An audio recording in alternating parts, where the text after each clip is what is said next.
Live facts, not fancies. Questioner. You say that whatever you see is yourself. You also admit that you see the world as we see it. Here is today's newspaper with all the horrors going on.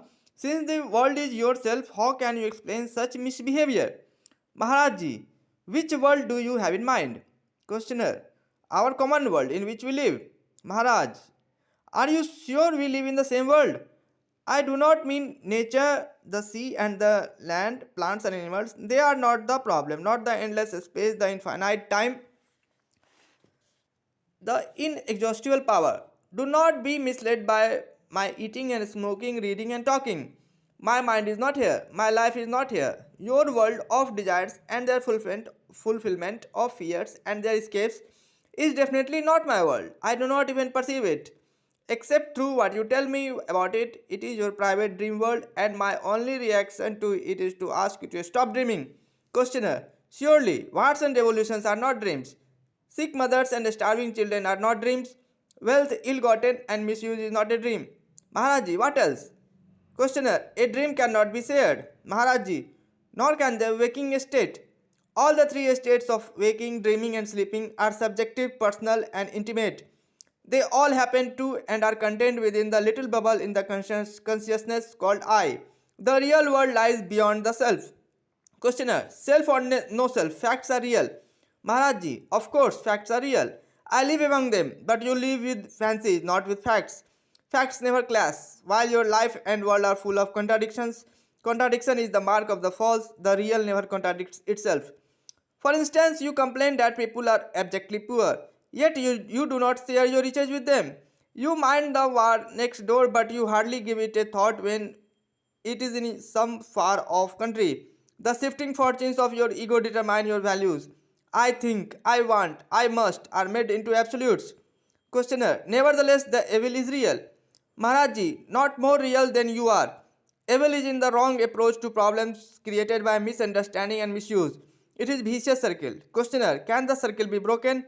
Maharajji, a false circle need not be broken. It is enough to see it as it is, non-existent. Questioner, but real enough to make us submit to and inflict indignities and atrocities.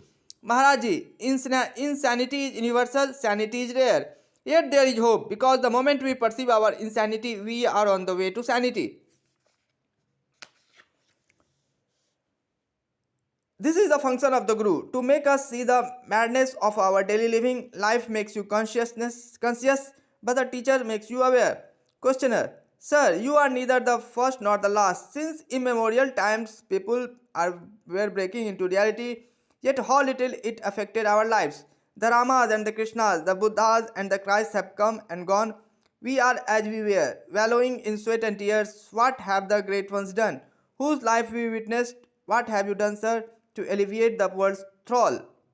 Maharaji, you alone can undo the evil you have created. Your own callous selfishness is at the roof of it. Put first your own house in order and you will see that your work is done.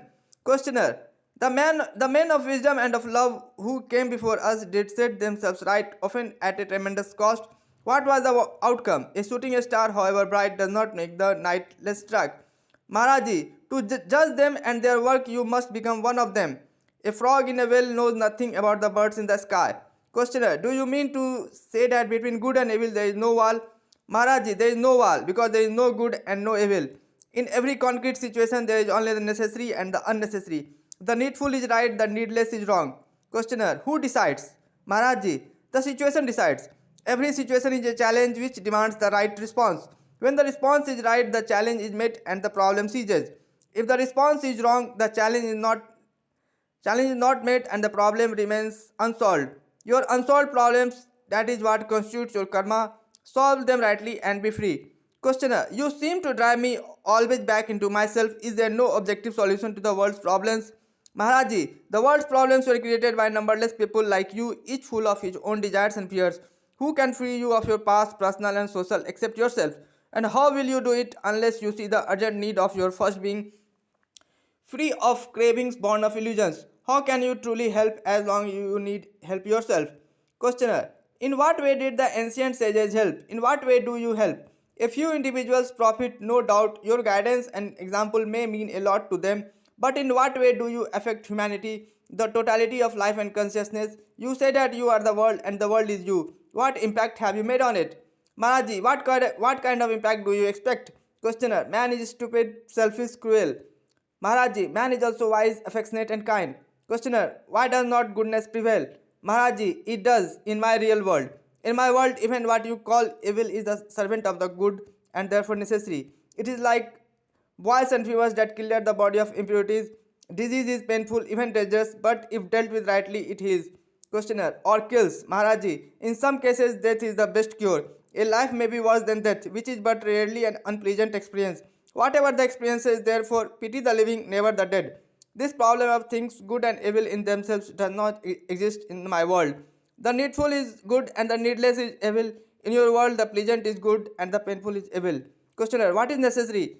Maharaji, to grow is necessary, to outgrow is necessary, to leave behind the good for the sake of the better is necessary. Questioner, to what end? Maharaji, the end is in the beginning. You end where you start in the absolute. Questioner, why all that this trouble then? To come back to where I started. Maharaj, whose trouble? Which trouble? Do you pity the seed that is to grow and multiply till it becomes a mighty forest? Do you kill an infant to save him from the bother of living? What is wrong with life? Even more life. Remove the obstacles to growing and all your personal, social, economic and political problems will just dissolve. The universe is perfect as a whole and the parts striving for perfection is a way of joy. Willingly sacrifice the imperfect to the perfect, and there will be no more talk about good and evil. Questioner, yet we are afraid of the better and cling to the worse. Maharaji, this is our stupidity verging on insanity.